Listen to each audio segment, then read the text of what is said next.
কোচবিহার জেলার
খেতে এত ভালো লাগে আমার কাছে, আমি প্রায় সময় চেষ্টা করি এভাবে খেতে।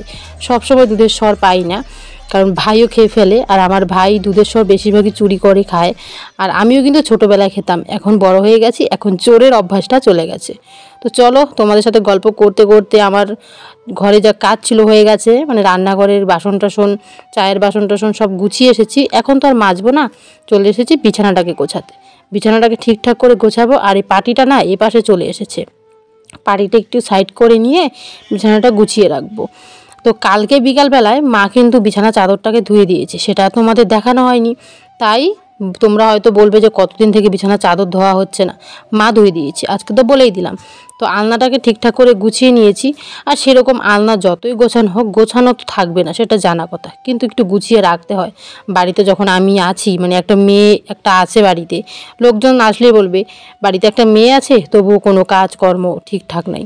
কিন্তু আমার মনে হয় আমি থাকাকালীন বাড়িটা যতটুকু পরিষ্কার থাকে, আমি না থাকলেও ঠিক ততটাই থাকে। আমার মা কিন্তু একদমই বসে থাকে না, সারা দিন এইদিকে ওইদিকে কাজ করতেই থাকে। যদি জমিতে কাজ না থাকে বাড়িতে করবে, বাড়িতে না থাকলে জমিতে, চারপাশটা কিন্তু আমার মা সামলাতে জানে। আগে জানতো না, এখন অনেক কিছুই শিখে গেছে। সেরকম করে আমিও কিন্তু আগে সংসারের কাজ করতে জানতাম না, বিয়ের আগে সেরকম সংসারের কাজ করতেও হয়নি, পড়াশোনার চাপেই ব্যস্ত ছিলাম। এখন সংসারের কাজ শিখে গেছি, সব কিছুই হয়, সব কিছুই পারি। আগে রান্না করতে ভীষণ ভয় পেতাম, জানি না কোন সবজিতে কোন মশলা দিতে হয়, কোনটা মুখস্থ করব না কি এরকম মনে হতো। মুখস্থ করে করে রাখতাম, এভাবে সবজি রান্না করতে হয়, এভাবে রান্না করতে হয়। এখন প্রায় বলতে গেলে সব সবজি আমি রান্না করতে পারি, মার কাছ থেকেই শেখা। আর এখন সেরকম রান্না করতে ভয় লাগে না, ভালো লাগে রান্না করতে। আর এই প্রচণ্ড গরমে রান্না করতে অস্বস্তি লাগছে কয়েকদিন থেকে। তো সকালবেলা উঠেই আমি চেষ্টা করি 8টা আগেই ভাতটা বসিয়ে দিতে, তাহলে আমার 10টার সময় রান্নাটা শেষ হয়ে যাবে, তাহলে একটু নিস্তার পাবো। যা গরম পড়েছে, কোনো রকমের নিস্তার নেই। এদিকে ভাত বসিয়ে দেখি বাবা বোনকে সাইকেল চালানো শেখাচ্ছে। ছোটোবেলায় কিন্তু বাবা এভাবে আমাদেরকেও সাইকেল চালানো শিখিয়েছে। এখন তো সেরকম শেখাতে পারে না, ঠিকঠাক হাঁটতে পারে না। তো যেভাবে হাঁটছে বাবা কিন্তু ঠিক ওইভাবেই হাঁটে। তবুও দেখো, মানুষের মনে কত আশা থাকে। ছোট বাড়িতে একটা মেয়ে আছে, মানে ছোট ভাস্তি বাবার, তো তাকে কিন্তু আমরা বাড়ির সবাই অনেক ভালোবাসি। আর বাবার জান ও, আমাদেরও জান ও। তো দেখো, বাবা হাঁটতে পারে না ঠিকঠাক, কিন্তু ওকে সাইকেল চালানো শেখাচ্ছে। তো সত্যি এভাবে ছোটোবেলায় বাবাও আমাদেরকে শেখাতো, তখন বাবার পাটা ভালো ছিল। আমরা যতগুলো বোন আছি, আমি, তারপর আমার মামার মেয়েগুলো, আমার ভাই, সবাই কিন্তু বাবার কাছ থেকেই সাইকেল চালানো শিখেছি। তো বন্ধুরা, রান্নাঘরে ভাত বসিয়েছি, তারপর ভাতটার এখানে মানে জাল দিয়ে চলে এসেছি শাক তুলতে। ওই যে এটা দিয়ে চলে এসেছি শাক তুলতে। তো ভাবছি যে কী শাক তুলবো, পাট শাক না ঢেঁড়ি শাক, ভাবছি। মানে একটা শাক খেতে ভালো লাগে। আর কালকে রাত্রে বাবা পনির এনেছে, সেটা ফ্রিজে রাখা আছে, তো সেই পনিরটা রান্না করব। আর ভাবছি ডাল আজকে রান্না করব না, কালকে রান্না করেছি, আর পনির আর শাক রান্না করব। তো চলো আগে দেখি গিয়ে সামনে কী শাক তোলা যায়।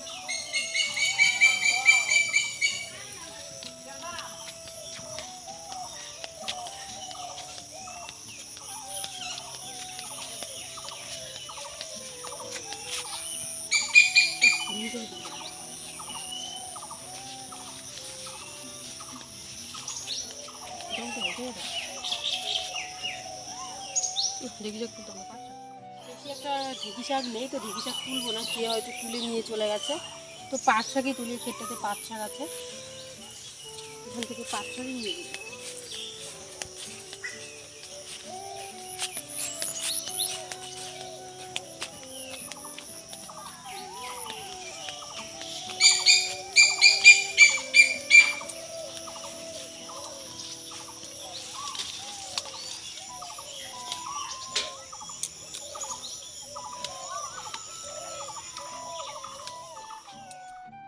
বাবা বোনের সাইকেল চালানো দেখে আর বসে থাকতে পারলাম না। তখন ভাবছি আমার এইসব দেখে এখন কাজ নেই, আমার রান্নাটা ঝটপট শেষ করতে হবে।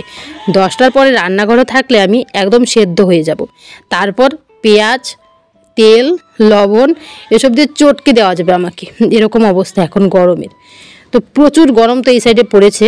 সময় দেখো কতগুলো শাক তুলে নিয়েছি, তো আজকে এই শাকগুলো রান্না করব। তো কাঁঠালের বিচি অল্প 2-1টা আছে, সেগুলো দিয়ে করবো। তো চলো বাড়ি যাই, বাড়ি গিয়ে এগুলো কেটে বেছে রান্না করি।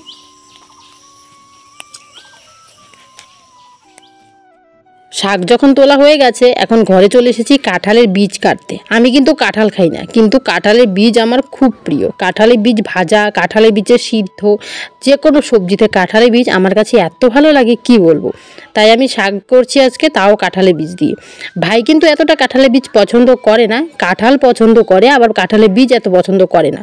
তবুও শাকটার মধ্যে কাঁঠালের বীজ হলে কিন্তু চলে। আর তোমরা হয়তো দেখতে পাচ্ছ পেছনের নাইটিটা আমার ছিঁড়ে গেছে, সেটা কালকে বৌমনি টেনে ছিঁড়ে ফেলেছে। আর একটা কথা কি জানো, এই গরমকালে যতই তুমি পাতলা ছেঁড়া জামা কাপড় পরবে ততই যেন আরাম। কালকে মামি ওরা গেছিলো মেলাতে, তো সেখান থেকে আমার জন্য বাদাম পাঠিয়ে দিয়েছে। বড় মামি, ছোটো মামি, দিদি সবাই গেছিলো, তারপর ভাইকে নিয়ে গেছিলো, আর আমাকে বলেছিল আমি যাইনি, তো ওর জন্য আমার জন্য বাদাম পাঠিয়ে দিয়েছে। তো সকালবেলা এখন বাদাম খাচ্ছি। সকালবেলা তো সেরকম চা বিস্কিট খাওয়া হয়ে গেছে, তো কিছুটা পরিমাণ বাদাম খেয়ে রান্নাটা বসিয়ে দিয়েছি। কারণ বাদাম খেতে খেতে শাকটাকে আমি সম্বার দিয়ে নিয়েছি, সম্বার বলতে একটু ভাপ দিয়ে নিয়েছি, এখন সম্বার দেব। কথা মাঝে মাঝে আটকে যাচ্ছে, প্রচুর গরমের চোটে। যা গরম পড়েছে বন্ধুরা কি বলবো। আমাদের এই সাধারণ ঘরের মানুষদের গরমের দিন যে কিভাবে কাটে আমরাই শুধু জানি। চারপাশে রোদ, নাই ঘরের ঠিকমতো ফ্যানের হাওয়া, আর ফ্যানটাও হাওয়া দিচ্ছে প্রচুর গরম। কি বলবো, চারদিক থেকে গরম এতভাবে ধেয়ে আসছে, পুরো সারা শরীরে আমার গরম গোটায় ভরে গেছে। সেরকম ঘামাচি প্রবলেমটা নেই আমার, কিন্তু গরম গোটার প্রবলেমটা আছে। আর সারা শরীরের চামড়া তখন আমার নরম হয়ে যায়, আর যেখানে চুলকায় সেখানেই মানে ছাল চলে যাচ্ছে। এরকম অবস্থায় আমি আছি কিছুদিন থেকে, প্রচুর টেনশনে আছি। আর কতদিন গরম থাকবে? ঠান্ডাটা সহ্য হয়, কিন্তু গরমটা কিন্তু অস্বস্তিকর। এবার সে তোমাদের সাথে কথা বলতে বলতে শাকটাকে নামিয়ে নিয়েছি। শাক তো হয়ে গেছে, এখন রান্না করব কি বলো তো। তেল দিয়ে দিয়েছি, এখন এই যে কিছুটা মানে রসুন থেতলে নিয়েছিলাম, হালকা বেটে নিয়েছি, সেটাকে দিয়ে দিলাম। তো তোমরা হয়তো বুঝতে পেরেছো, এখন আমি রান্না করব শুকনো মাছ। তো আমি ভাবছিলাম ঘরে তো সেরকম বেশি একটা সবজি নেই, আর ভাই তো অনেক কিছুই পছন্দ করে না। তো ভাই তো যদি শাকটা না খায়, তো তাহলে আবার এদিকে পনিরের তরকারি আছে, শুধু এক তরকারি দিয়ে খাবে। ওর জন্য না একটু কয়েকটা বেগুন দিয়ে, একটু শুকনো মাছ দিয়ে, একটু একটা হালকা একটা মানে করে ফেলি একটা, এরকম ভাবলাম। তো তাই করে ফেলছি। আর শুধু ওর জন্য কেন, আমাদের সবার জন্যই হয়ে যাবে, এতটুকু পরিমাণ করে দিয়েছি, দুবার খেলে হয়ে যাবে। তো রান্না টান্না শেষ করে আমি একদম চলে এসেছি এদিকে কলের পাড়ে বাসন নিয়ে। আর বাসনগুলো নিয়ে কলের পাড়ে আসতেই দেখি আমাদের প্রেশার কুকারটার মধ্যে আমি কিছু মানে আলু সেদ্ধ দিয়েছিলাম, তারপর প্রেশার কুকারটা কাল হয়ে গেছে, সেটাকে ভালো করে মেজে নেব। আর এইদিকে মা কাজ করছে খেতে, শরীরটা ভালো তো তাই চলে গেছে খেতে কাজ করতে। আর একমাত্র উপায় হচ্ছে কি বলবো, শরীরটা যতই ভালো হোক বা না হোক, কিন্তু এই 1 ঘন্টা 2 ঘন্টার জন্য লেবার আসতে যায় না, সেরকম কাজগুলো মারই করে নিতে হয়। তো আমি কিন্তু বাড়িটা সামলে নিচ্ছি, আর মা কিন্তু ওইদিকে ক্ষেতের দিকে সামলাচ্ছে। আর বাবা এখানে বসে আমার সাথে গল্প করছে, বলছে যে আজকে বিছুন ফেলাবে, মানে রোয়ার জন্য যে ধানটা ফেলানো হয় তোমাদের দেখিয়েছিলাম, যেটা ভিজিয়ে রেখেছিল সেটা ফেলাবে। তো আমি কিন্তু বাসনগুলো ধুয়ে নিয়েছি, বাবার আমার সাথে গল্প করা শেষ। এখন বাবা চলে যাচ্ছে ক্ষেতের দিকে, আর ওই ক্ষেতটার মধ্যে আমাদের হাল দিচ্ছে। হাল দেওয়ার লোক আলাদা আছে, হালটা তো আর মা দিতে পারে না, ওটার লোক আলাদা আছে। তো আমি আমার কাজগুলো করে ঘরটাকে একটু ঝাড় দিয়ে নেব। তো ভাবছি ঘরটা ঝাড় দেওয়ার পর ঘরটা এতটা পরিমাণ ঠান্ডা লাগছিল ঘরের ভেতরটা, তো শরীরটা তো প্রচুর গরম হয়ে গেছে। ভাবছি ঝাড়টা দিয়ে এখানে লেপটে কিছুক্ষণ শুয়ে থাকবো। যা গরম পড়েছে, মানে কিছুক্ষণ যদি এখানে শুয়ে না থাকি, পুরো শরীরের ভেতরটাই আগুন আগুন হয়ে গেছে। তো এই জায়গাটা পরিষ্কার করে বোনকেও ডাক দিব। তো বোনকে ডাক দেওয়া হয়ে গেছে, বোনও চলে এসেছে। তো বললাম চল দুজনে একটু শুয়ে থাকি, প্রচুর আরাম লাগছে এই জায়গাটাতে। আর আমাদের সাধারণ ঘরের মানুষদের কিন্তু এরকমই কিন্তু পাকার মধ্যে শুয়ে থেকে একটা অভ্যাস হয়ে গেছে গরমের দিনে। আর যখন আমরা ছোট ছিলাম তখন কি করতাম, যখন আমাদের এখানে কারেন্ট ছিল না, আর এখন কিন্তু আমাদের ঘরে লাইন নেই, তো সকাল থেকে জানি না লাইনটা কেন চলে গেছে, তার জন্য প্রচুর গরম লাগছে। আর ছোটোবেলায় যখন কারেন্ট ছিল না তখন কি করতাম জানো, আমাদের যে উঠোন আছে, উঠোনের মধ্যে বস্তায় হোক পাটি হোক কিছু পেরে বই পড়তাম ওখানে, কারণ তখন বাইরে একটা হাওয়া অনুভব ছিল। এখন কয়েকদিন থেকে বাইরেও হাওয়া নেই, ঘরে তো একদমই কোনো রকম হাওয়া নেই, আর ফ্যানের হাওয়া তো প্রচুর গরম। এদিকে আমি হাওয়া দিতে দিতে বোন ঘুমোনোর ভান করছে, ও কিন্তু ঘুমোয়নি, ও কিন্তু ঘুমোনোর ভান করছে আমার সাথে, মানে আমার সাথে দুষ্টুমি করছে ও। আর আমারও না এই পাশটাতে প্রচুর ঘুম পেয়ে গেছে শুয়ে থাকতে থাকতে।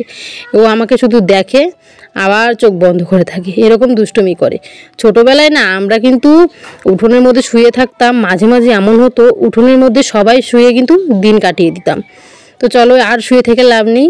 তো এসে দেখি বাবা এখানে সেই ধানগুলো থেকে গাজা বেরিয়েছে, সেগুলো বেছে বেছে মানে ফেলছে।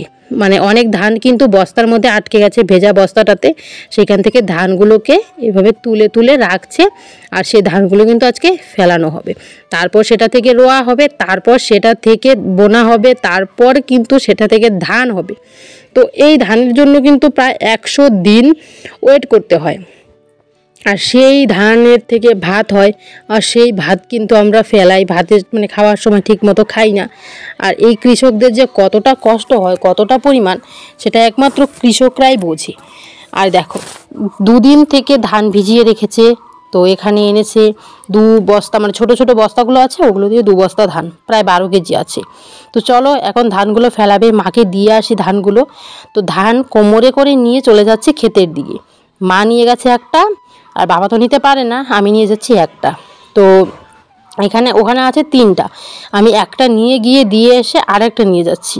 আর এতে দেখো বাবা কাজ করতে পারে না বলেও কিন্তু মাকে দেখিয়ে দেখিয়ে দিচ্ছে। আর বন্ধুরা জানো যে তুমি যদি একটা কাজ করতে না পারো, তোমাকে যদি কেউ একটু দেখিয়ে দেয় না, সেটা কিন্তু সাহায্যের থেকেও অনেক বড়। যেরকম আমার বাবা করে, ক্ষেতের ওই পাশে বসে আছে আর এই পাশে মা কাজ করছে, মাকে দেখিয়ে দেখিয়ে দিচ্ছে কিভাবে করতে হয় না করতে হয়। মহিলা মানুষ তো এত কিছু জানে না, বাবার কিন্তু এসব কাজ করে অভ্যাস আছে। তো আগে তো করতো, এখন শুধু শরীরটার জন্য করতে পারে না। আর এইদিকে দেখো মা কিন্তু এই যে ধানগুলো এই জলের মধ্যে দিচ্ছে। আর সেরকম আমাদের দিকে তো বৃষ্টি নেই, মোটর দিয়ে জল দেওয়া হয়েছে এখানে। তারপর প্রত্যেক দিনই কিন্তু জল দিতে হবে, না হলে কিন্তু এত পরিমাণ না, এখন যতটা পরিমাণ জল আছে ততটা পরিমাণ না, হালকা হালকা ভেজা ভেজা ভাব রাখতে হবে, তারপর কিন্তু এখান থেকে রোয়া উঠবে। তো চলো, মা বাবা এখানে আছে, আমি বাড়িতে গিয়ে কাজগুলো সেরে ফেলি। চলে এসেছি, মাও এর ফাঁকে চলে এসেছে, মারও কাজ শেষ। সেখানে এসেই রেখে গেছে মানে বারান্দাটা ঝাড় দিতে। আমি একবার বারান্দাটা ঝাড় দিয়েছি, কিন্তু এখন তো প্রচুর রোদ আর প্রচুর ধুলো হয়। তারপর আমি অনেকক্ষণ আগে বারান্দা ঝাড় দিয়ে চলে গেছিলাম মার ওখানে। তো ওখান থেকে ফিরে এসে আছি দুজনে একসাথেই, মানে আমি এসে একটু জেঠির বাড়িতে গেছিলাম। তারপর দুজনে একসাথে বাড়ি ঢুকলাম, মা ওইদিকে ঘরটার বারান্দাটা ঝাড় দিয়ে দিচ্ছে, আমি এদিকে উঠানটা ঝাড় দিয়ে পরিষ্কার করে নিয়েছি। তো এখন আপাতত আমার কাজ কমপ্লিট। তো বন্ধুরা আমার চান টান হয়ে গেছে, চান টান করে আজকে আমি ঠাকুর দেবো না, ভাই দেবে। আমাদের বাড়িতে ঠাকুর নিয়ে হয়ে যায় সমস্যা, কে দিবে কে না দিবে। তো ভাবছি আজকে একটু শুয়ে একটু ঘুমাবো, প্রচুর গরম লাগছে। তো ভাবছি আজকে আর বিছানায় শুবো না, বিছানা তো প্রচুর গরম, মানে এত পরিমাণ গরম দিয়েছে এইদিকে মানে বলার মতো না। তো ভাবছি পাকাটা একটু পরিষ্কার করে একটু ঝাড়টা দিই। ভেবেছিলাম বন্ধুরা ভিডিওটা আরও কিছুক্ষণ নেব, তারপর দেখলাম ভিডিওটা অনেক বড় হয়ে গেছে, তাই ভিডিওটা আর বড় করলাম না। কেমন লেগেছে ভিডিওটা অবশ্যই কিন্তু জানিও, আর ভালো লাগলে অবশ্যই লাইক কমেন্ট শেয়ার করো, আর এভাবেই এই ছোট্ট বোনটার পাশে থেকো।